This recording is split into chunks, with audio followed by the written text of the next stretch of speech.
Good morning students, welcome back to the online classes of Eklavya Academy Senior Secondary School students. Today's our topic is संधि. अद्यमं प्रकरणम संधि. संधि सम धन धा धन की अर्थात संधि. विद्यार्थियों संधि में भी हम कौन से संधि पढ़ रहे थे? यण संधि. अब यण संधि में मैंने आपको इको यण से सूत्र बताया था. यण संधि का सूत्र क्या लिखवाया था आपको?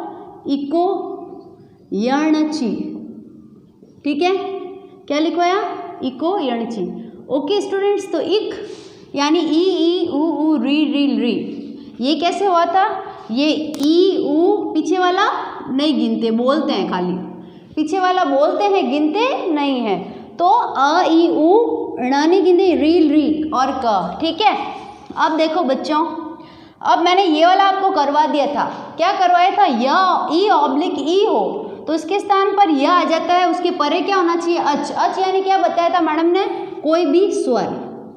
ठीक है ना, स्वर कोई भी स्वर हो सकता है. स्वर कहाँ? अ से लेके च तक, इनमें से कोई भी हो सकता है, पीछे वाला नहीं होगा. समझ रहे हैं ना? तो अपन ने ये वाला कर लिया था, अब आप आज ये करेंगे. ओके, तो क्लासेस ध्यान देंगे. जैसे एक आया आपके पास अनु धन आय. ओके, अब अनु में पूर्व पद में क्या होना चाहिए? ऊ ऑब्लिक ऊ, दोनों में से एक है कि हाँ छोटा ऊ है. उसके परे जो है यानी इसके बाद में अच, यानी अ जो है वो अच है, यानी अच में अ आता है कि हाँ आता है, तो ऊ मरेगा. और अ न. अब देखो ये व. ठीक है, अन्वय में क्या होगा? अ न ऊ गया, और ऊ गया तो न क्या हो गया? पहले आधा हो गया, क्योंकि न जो है वो क्या है? व्यंजन है, और ऊ क्या है? स्वर है. तो स्वर और व्यंजन दोनों मिलते हैं जब व्यंजन पूरा बनता है. जैसे मैंने आपको क्या बताया था? क ऑब्लिक अ, नहीं, क धन अ बराबर क. अगर मैं इसमें अ हटा दूँ तो ये क्या होगा? आधा क. आधा क. जैसे मैंने लिखा क्यारी. क्यारी में क्या दिख रहा है आपको? आधा क दिख रहा है. अब अगर मैं लिखती हूँ कबूतर जैसे, ठीक है, तो इसमें जो ये क है क्या ये आधा है? ये पूरा है, यानी इसमें स्वर मिला हुआ है. क पीछे अ आया यानी स्वर आया. शुरू तो व्यंजन से हुआ यानी क से शुरू हुआ, पर पीछे ध्वनि किसकी आई है? स्वर की आई है, क. ठीक है, जबकि क्यारी में अ नहीं आ रहा है, क्यारी क आधा ही आ रहा है. तो हलंत्यम वाले जो भी होते हैं उनके आगे अगर हम स्वर मिलाएं, हाँ, तो वो बनता है क. ओके, तो यहाँ पर बच्चों, यहाँ पे जैसे न, स्वर में सिर्फ अ जरूरी नहीं है. स्वर में ये अ ई ऊ री री ए ओ ऐ औ ये सारे हैं. ये सारे ही आधे क में, मान लो आधे क में मैंने ई डाल दिया तो ये क्या बन गया? की. अगर मैंने आधे क में बड़ा ई डाल दिया तो ये बन गया की. अगर मैंने इसमें ये ऊ डाल दिया तो ये क्या बन गया? कु. और अगर मैंने इसमें बड़ा ऊ डाल दिया तो ये क्या बन गया? कु. ओके, अगर मैंने इसमें ए डाल दिया तो ये क्या बन गया? के. अगर मैंने इसमें आई डाल दिया तो क्या बन गया? कई. समझ में आ रही है बात? तो इस तरह से बच्चों कहने का मतलब कई. ओके, तो अब देखो बच्चों, यहाँ पे भी ये क्या हुआ? वो की वो सिचुएशन है. नो में ऊ की मात्रा है, जब ऊ गया तो न क्या हो गया? कि आधा हो गया. न क्या हो गया? आधा हो गया. अब देखो, अब मैंने इस न में ऊ जो है वो हट गया तो न आधा हो गया. अब ऊ गया, ऊ मर गया, तो ऊ के स्थान पर कौन आया? कि वो आया. वो भी कैसा है? कि आधा है. तो मैंने भी क्या किया? यहाँ पे वह लिख दिया, वो भी आधा ही रखा है मैंने. जब मैंने, और बाद में जो है अच है, इसमें तो कोई जाने का है ही नहीं चांस, सिर्फ पीछे वाला ये जो फर्स्ट होता है यही हटता है. ओके, तो ये अ इसमें डाला तो बन गया व. क्या बन गया? व. और फिर क्या हो गया? य. तो ये क्या बन गया? अन्वय. क्या बन गया बच्चों? अन्वय. ओके, अब देखो, जैसे कि सु धन आगतम, ये वाला. अब सु में ऊ मरा तो क्या हो गया? स. वो भी स कैसा? के आधा. अब सु में मैंने क्या किया? ऊ गया तो क्या हो गया? व. तो मैंने डाल दिया ये व. अब मैंने क्या किया? सु में ऊ गया तो स आधा हो गया, फिर मैंने व रख दिया. ऊ की जगह क्या रख दिया? मैंने व रख दिया. ठीक है, कोई ना कोई वर्ण तो रखना ही था, तो ऊ की जगह मैंने क्या रखा? व.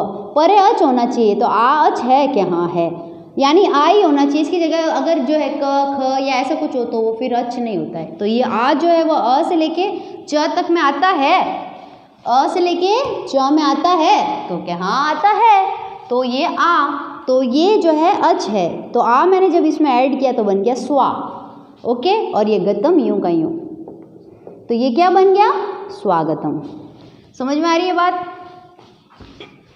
और भी बहुत सारे एग्जाम्पल है, जैसे कि वधु, एक ये करते हैं वधु धन आगम। ओके, मैंने क्या किया वधु धन आगम में ऊ मरा, ध्यान रखना वधु यानी क्या होता है बहू, बहू का आगम। वधु हमेशा क्या होती है बड़ी होती है, वधु बहू बड़ी होती है। सास और बहू, जब बहू आ जाती है तो बहू की चलती है, तो बहू बड़ी होगी, है ना, यानी वधु बड़ी होगी। ओके, तो मैं समझाने के लिए बोला है। तो वधु क्या होती है हमेशा बड़ी होगा। ओके, तो क्या हुआ ये मैंने ऊ गया तो क्या बन गया ये ध, वो भी क्या है कि आधा। अब इसके स्थान पर क्या आया कि व। अब मैंने क्या किया ऊ गया तो व आ गया, पहले ऊ गया तो क्या ध क्या मैं आधा हो गया, क्योंकि स्वर चला गया तो ये व्यंजन बेचारा आधा हो गया, तो मैंने आधा लिख दिया था ये आधा। फिर जब ये ऊ गया तो ये तो आधा हुआ, पर ऊ की जगह तो कोई आएगा ही, तो कौन आया ऊ की जगह आया कि व, मैंने डाल दिया ये व। अब ये आ इसमें ऐड कर दिया तो ये बन गया वा, वधवा गम। समझ में आ रही है आपको बात। इसके आगे विसर्ग है कि हाँ है, तो मैंने भी लगा दिया। अब मैं आपको एक और बताती हूँ, अनु प्लस अनुधन आगच्छति, अनु धन आगच्छति।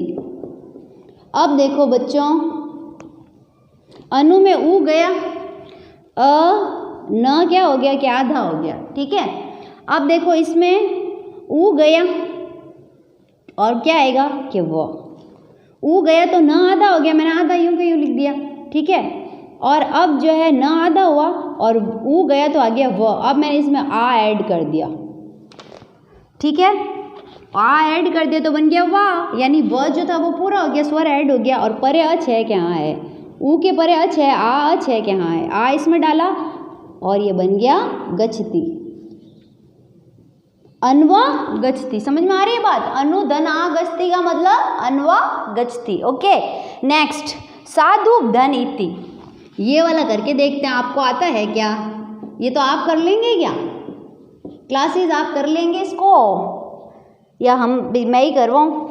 देखो साधु में ऊ गया और साध, ध के आधा हो गया, फिर क्या हुआ व, ठीक है, व क्या मैं भी आधा हूँ। ओके, और ये परे अच है, ई अच है कि हाँ है, इनमें से कोई भी हो परे अच होना चाहिए। ई अच है कि हाँ, ये देखो ई ये रहा, यानी अ से लेके च तक ई है, यानी ये क्या है अच है, यानी स्वर है।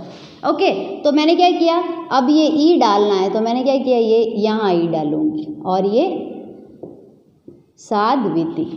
आपकी बुक में ऐसे ही है, क्या है साधविति। ओके स्टूडेंट्स, तो मैं ये कहना चाहती हूँ कि बुक चाहे कोई भी हो, चाहे 8th हो, चाहे 9th हो, चाहे 10th हो, संधि टॉपिक क्या है कॉमन टॉपिक है, सारी क्लासेस में होता है। प्लस मैं आपसे क्या कहना चाहती हूँ, मैं ये कहना चाहती हूँ कि कोई भी एग्जाम्पल हो नियम यही रहेगा, यानी आपके सामने मैं ये 4 एग्जाम्पल रखूँ चाहे 40 रखूँ, नियम यही रहेगा यण संधि का कि ई के स्थान पर य, ऊ के स्थान पर व, री का र और री का ल, परे अच यानी कोई भी स्वर होना चाहिए, व्यंजन नहीं होना चाहिए। क्यों? क्योंकि यण संधि किस में आती है, स्वर संधि में आती है, स्वर का स्वर से मेल स्वर संधि। ओके स्टूडेंट्स, तो आपको ये समझ में आ गया होगा, आई होप। अब जैसे गुरुआदेश है तो गुरु में ऊ गया, ठीक है। अब ये गुरु धन आदेश करा देते हैं आपको, गुरु धन आदेश, ध्यान देना बोर्ड पे क्लासेस। अब ऊ गया, गया ऊ, अब ये क्या है गु र आधा हो गया। अब आधा र तो मैं लिख नहीं सकती, आधा र लिख सकती हूँ, नहीं लिख सकती। आधा न लिख सकते हैं, आधा म लिख सकते हैं, आधा र नहीं लिख सकते। तो क्या करेंगे, इस र को मैंने अभी यहाँ पे लिख दिया। अब क्या हुआ, अब ऊ मरा तो कौन जन्मा के व, अब मैं आधा व तो लिख सकती हूँ, तो मैंने आधा व लिखा। ओके, उसके बाद में क्या हुआ, अब मैंने ये क्या किया, परे अच होना चाहिए कि हाँ है, तो ये र आधा हो गया, ऊ के स्थान पर व आ गया, ये आ इसमें ऐड कर दिया। अब ये जो र है ये रही मात्रा, ये र यहाँ पे था तो गु र, गु र, गु के बाद में र ही आ रहा है, तो ये देखो गु र ही आ रहा है, गुर वा। ओके, वा नेक्स्ट में आया है, जैसे ऊ बाद में आया था ना, तो व को भी हमने बाद में ही लिया है। लेकिन पहले मैं आपको कैसे समझाती, पहले तो व लाऊं फिर र की मात्रा डालूं ना। तो गु र की मात्रा ऊपर आ गई, ये रही, और ये ऊ मरा और व जन्मा, आ इसमें ऐड कर दिया तो क्या बन गया, गुरुवादेश। क्या बन गया स्टूडेंट्स, गुरुवादेश। आपको समझ में आ रहा है ना। तो इस प्रकार से बच्चों हमने ये ऊ के स्थान पर किसका प्रयोग किया, व का। तो अब जो है नेक्स्ट हमारी जो क्लास होगी ना बच्चों, उसमें मैं री के स्थान पर क्या करूँगी, र। क्या करूँगी, र। और री के स्थान पर क्या करूँगी, ल। ओके। तो बच्चों अब एक री का र करके बताएं आपको, तो आप ना स्क्रीनशॉट ले लेना भले इसका। मैं ना ये रफ कर रही हूँ ये वाला। वैसे आपकी बुक में बहुत सारे एग्जाम्पल हैं, मैं क्या कर रही हूँ, इसको रफ कर रही हूँ। अब जैसे ये लिखा हुआ है पितृधन ए, ठीक है। अब पीछे क्या है, ये री। ये कौन सा री है बच्चों, ये वाला री है। कौन सा री है, ये वाला री है। जब ये वाला री आएगा तो क्या होगा, ये मरेगा और कौन जन्मेगा, र जन्मेगा। तो मैंने क्या किया, ये पी त री में पहले ये री मरा, तो त क्या है कि मैं आधा हो गया। त क्या कह रहा है कि मैं आधा हो गया, ठीक है, ये आधा हो गया। इसके नीचे री है और परे क्या है, अच होना चाहिए, तो ए अच है ही है, अच यानी स्वर है ए। ओके। तो ये क्या हुआ, री गया और यहाँ पे क्या हो गया, ये त आधा हो गया। फिर क्या किया मैंने इसमें ये अब री के स्थान पर ये आधा र आया। तो आपको पता है ये क्या है, ये ग्रह में ये र की मात्रा है ना। एक ग्रह कैसे लिखते हैं अपन, ऐसे लिखते हैं। तो अब ये यहाँ पे भी इसको क्या मैं मानूंगी, र की मात्रा मानूंगी। तो मैंने ये क्या किया, ये र की मात्रा ये यहाँ डाल दी, तो ये क्या हो गया, आधा र यहाँ आ गया। अब ये ए जो है ना, ये मैंने यहाँ डाल दिया, पित्रे। तो ये भी पितृ ए है और पित्रे कैसे बना, ये आधा त हो गया, ये री मरा और कौन जन्मा के र, ये री गया कौन जन्मेगा, ये र, और ये ए की मात्रा यहाँ डाली तो क्या बन गया, पित्रे। ओके। अब देखो मातृधन आदेश, मातृधन आदेश। अब देखो मातृ में ये री है, ये री मरेगा और कौन जन्मेगा के र, तो माँ त आधा और फिर ये र डाला, ठीक है, आधा र है तो मैं क्या करूँगी, त आधा हो गया, तो ये ग्रह वाला यूं र है ना, ये मैंने यहाँ डाल दिया तो बन गया त्र। और फिर ये आ परे अच है कि हाँ है, अब आ जो इसमें ऐड कर दिया तो बन गया मात्रादेश। तो ये कैसे बन गया, ये आपकी पुस्तक में ऐसे लिखा हुआ है, मात्रादेश, मात्रादेश। वैसे त्र कैसे बनता है, आधा त और आधा र मिलके ये त और ये रे र की मात्रा, ये बनता है ऐसे त्र बनता है, ये त्र ऐसे ही बनता है बच्चों, है ना। तो ये इसके आगे के एग्जाम्पल है ना, वो हम नेक्स्ट क्लास में करेंगे। ओके बच्चों। तो आपका होमवर्क क्या है 10th क्लास के लिए, तो होमवर्क क्या है कि आप क्या करोगे, अपनी बुक में जो भी नेक्स्ट टॉपिक नेक्स्ट ये एग्जाम्पल दे रखे पेज नंबर 95 पे, पेज नंबर 95 पे अदर एग्जाम्पल है वो आप करेंगे। और अदर जो है बच्चे हैं दूसरे, जैसे 8th 9th के हैं जिनके लिए कॉमन टॉपिक है, वो बच्चे क्या करेंगे, वो कोई भी ग्रामर बुक लेंगे और उसमें यण संधि का ये वाला कोई भी एग्जाम्पल देख सकते हैं ना। तो इस प्रकार से क्लासेस आप ध्यान रखें मेरी इस बात को, क्योंकि संधि टॉपिक क्या है, कॉमन टॉपिक है। तो इससे रिलेटेड आज मैंने 2 ही उदाहरण किए, बाकी क्या आप खुद करेंगे। कल मैं और इसको समझाऊंगी, तो आपके अगर कोई प्रॉब्लम आएगी तो वो सॉल्व हो जाएगी। ओके। तो अब बच्चों ये आपका होमवर्क क्या है, इसके आगे के एग्जाम्पल 2-4 जो आपको अच्छे लगे आप खुद करेंगे। और आज की कक्षा को यहीं पे विराम देती हूँ। बहुत बहुत धन्यवाद।